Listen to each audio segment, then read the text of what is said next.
৩৮ বছর বয়স, থামছে না গোল অ্যাসিস্টের ধারা।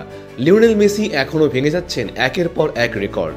তাক লাগিয়ে দিচ্ছেন সবাইকে বরাবরের মতোই এই বয়সে এসেও। এমনই এক রেকর্ড পূরণ হলো আজ সিনসিনাটির বিরুদ্ধের ম্যাচে। এই নিয়ে পুরো ক্যারিয়ারে মোট ১৩০০ গোলে অবদান রাখলেন এই কিংবদন্তি। ইতিহাসের প্রথম খেলোয়াড় হিসেবে ১৩০০ গোলে অবদান রাখার মুকুট সত্যি লিওনেল মেসিকেই মানায়। মোট ৮৯৬টি গোল ও ৪০৪ অ্যাসিস্টের সমন্বয়ে তৈরি এই অবদান। আজকের ম্যাচে হ্যাটট্রিক অ্যাসিস্ট করে মেসি ছুঁয়ে ফেলেছেন আরও একটি রেকর্ড। হ্যাঁ, ফুটবল ইতিহাসের সবচেয়ে বেশি অ্যাসিস্টের মালিক এখন তিনি। যৌথভাবে এই রেকর্ড এখনও আছে ফেরেঞ্চ পুস্কাসের দখলে।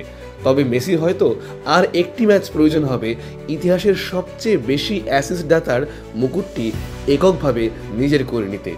মেসির হাত ধরে ইন্টার মায়ামি পৌঁছে গেছে তাদের প্রথম ইস্টার্ন কনফারেন্স ফাইনালে। মেসির সামনে আরও একটি শিরোপা জয়ের সুযোগ।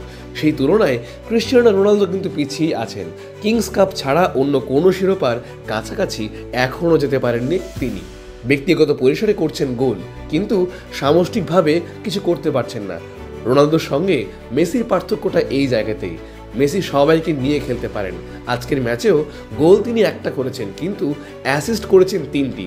গোল করা ও গোল তৈরি করা দুটোতেই সমান দক্ষ সর্বকালের সেরা এই আর্জেন্টাইন। তাই কার্যকরী খেলোয়াড় হিসেবে এই বয়সে এসেও করে যাচ্ছেন একের পর এক গোল কন্ট্রিবিউশন, আর দলকে নিয়ে যাচ্ছেন শিরোপার আরও কাছাকাছি। চাইলে রোনালদো শিখতে পারেন মেসির কাছ থেকে। বয়সের সঙ্গে সঙ্গে গতি আর কানেকশন সবারই কমে যায়। রোনালদোরও কমে গেছে, কিন্তু থেকে যায় পারফেকশন। রোনালদোর তাই উচিত মেসির থেকে শিক্ষা নেওয়া এবং একাই গোল না করে বরং সামষ্টিকভাবে খেলা। গত ম্যাচেও একটি গোল করলেও রোনালদো মিস করেছেন অনেক সুযোগ। নিজে গোল একটু কম করে হলেও অপরকে সুযোগ করে দিলে আরও কার্যকরী হয়ে ওঠা যায়, ঠিক মেসির মতন। মেসির সামনে এখন ইস্টার্ন কনফারেন্স ফাইনাল। হয়তো ফুটবল বিশ্ব আরও অনেক চমক দেখতে পাবে সেদিন এই আর্জেন্টাইন জিনিয়াসের কাছ থেকে।